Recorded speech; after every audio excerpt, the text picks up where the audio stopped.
Sankranti season వచ్చిందంటే super star Krishna గారి సినిమాలు ముఖ్యంగా ప్రస్తావించుకోవాల్సిందే. దాదాపు ఒక 18 సూపర్ హిట్లు ఉంటాయి. 18. అసలు కృష్ణ గారు సంక్రాంతి సినిమాలలో రిలీజ్ కావటం, ఆయన సినిమాలు అనేవి అసాధ్యుడితో ప్రారంభమైంది. అదే సంవత్సరం నిలువు దోపిడీ కూడా రిలీజ్ అయింది. అయితే ఇది జనవరి 9న 1968. ఇప్పటి కాలానికి అంటే 2026 కాలానికి కూడా సరిపోయేటువంటి ఒక కథాంశం. పి రామచంద్రరావు గారి డైరెక్షను. ఇందులోనే అల్లూరి సీతారామరాజుగా ఒక చిన్న బ్యాలేలో కనిపిస్తారు. దానికి పాటలు రాసింది అంటే ఆ బ్యాలే రచన చేసింది శ్రీశ్రీ గారు. వల్లం నరసింహారావు గారని ఒక స్టేజ్ ఆర్టిస్ట్, ఆయన వ్యాఖ్యానం చేశారు. కృష్ణ గారిని అల్లూరి సీతారామరాజుగా చూపించిన మొదటి సినిమా. అలానే ఒక స్పై థ్రిల్లర్, స్పై కాదు కానీ ఒక క్రైమ్ సస్పెన్స్ థ్రిల్లర్ ఫ్యామిలీ సెంటిమెంట్తో ముడిపడినటువంటి సినిమాలుగా కేఎస్ఆర్ దాస్ గారికి ఎంత పేరుందో, ఆయన కన్నా ముందే రామచంద్రరావు గారు కుటుంబ గాథా చిత్రాలు మాత్రమే తీయటం కాదు, ఇలాంటి ఒక సస్పెన్సికల్ మూవీ కూడా తీయగలరని ప్రూవ్ చేశారు. కేఆర్ విజయ్ గారు అద్భుతమైన అందాల రాశి కేఆర్ విజయ్ గారు అప్పట్లో.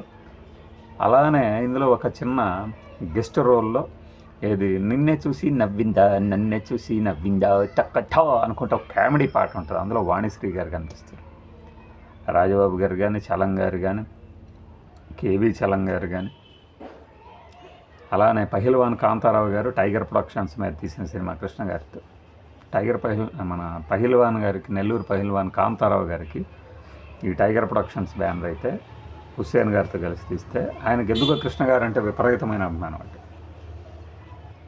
కృష్ణ గారితో మొదలుపెట్టిన తర్వాత ఒక 4-5 సినిమాలు తీసి ఈ అసాధ్యుడు సంక్రాంతికి విడుదలై అది మంచి విజయం సాధించడంతో పాటు పాటలు ఉంటాయి, ఆణిముత్యాలు, రసగుళికలు ఎంత ప్రశాంతంగా ఉంటాయంటే, అందుకే క్లైమాక్స్ సాంగ్ కూడా కలలే కన్నానురా అంటూ మన కేఆర్ విజయ నిర్మల్ గారి పాటతో ఎండ్ చేస్తారు. మామూలుగా అయితే మంచి ఊపు పాటలతో సినిమాలో ఏది హైలైట్ సాంగో దాన్ని వేస్తారు.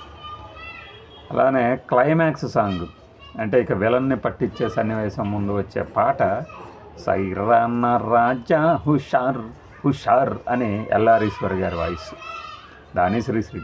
ఈ సినిమాకి పాటలు శ్రీశ్రీ గారు, ఆరుద్ర, శ్రీనారాయణ రెడ్డి, దాశరథి గారు రాశారు. చూడండి ఆచార్యులు వీళ్ళందరూ. అలానే కథ ఆరుద్ర గారు. ఒక సస్పెన్సికల్ మూవీ, సమగ్ర ఆంధ్ర సాహిత్యం రాసిన ఆయన సస్పెన్సు క్రైము మూవీస్ రాయటం 1968 నాటి మాట ఇది. రాజు అనే ఒక యువకుడి పాత్రలో కృష్ణ గారు సినిమాలోని 8వ నిమిషంలో ఎంట్రీ ఇస్తే 11వ నిమిషంలో హీరోయిన్ ఎంట్రీ ఇస్తారు.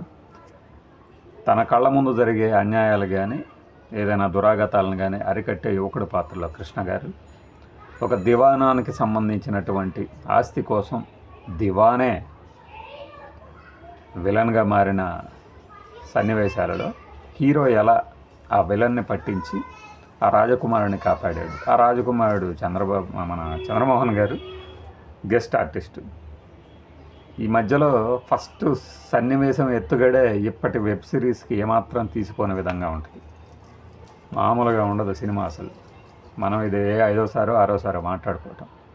అసాధ్యుడు కృష్ణ గారికి టైటిల్ రోలే కాదు, ఆ తర్వాత నిజ జీవితంలో సినిమా రంగంలో అసాధ్యుడు అని చెప్పి పేరు పడటానికి ముందస్తుగా ఒక సూచిక లాంటి టైటిల్ ఇది. కృష్ణ గారి అభిమానులందరూ విపరీతంగా ఎంజాయ్ చేస్తారు ఇప్పుడు ఆ పాత సినిమాల గురించి విన్నా కూడా. ఈ క్రమంలో ఆయన లేకపోయినా మన మధ్య మనం మాట్లాడుకుంటూ ఉన్నాం ఆయన సినిమాల గురించి. రమాప్రభ గారు ఎంత లలితంగా కనిపిస్తారంటే ఇందులో. ఆ రమాప్రభ గారైనా ఇప్పుడు మదనపల్లిలో ఇలా అయిపోయిన రమాప్రభ వయసు ప్రభావంతో అనిపిస్తుంది. సినిమా అంతా క్లీన్గా నీట్గా ఉంటుంది. ఎంటర్టైనర్, క్రైమ్ అయినా సరే ఎక్కడ మీకు రక్తం కనపడదు. ఒక క్రైమ్ సినిమాలైనా కూడా కుటుంబ గాథా చిత్రాలుగా దాన్ని ఎలా మలచాలి అనేది ఆ పాత తరం దర్శకుల నుంచి నేర్చుకోవాలి ఇప్పుడు వాళ్ళు. ఈ సినిమాని యాజ్ టీజ్గా తీసినా చాలు, మధ్యలో ఫోన్లో సెల్ ఫోన్లో పెట్టుకోండి, అద్భుతమైన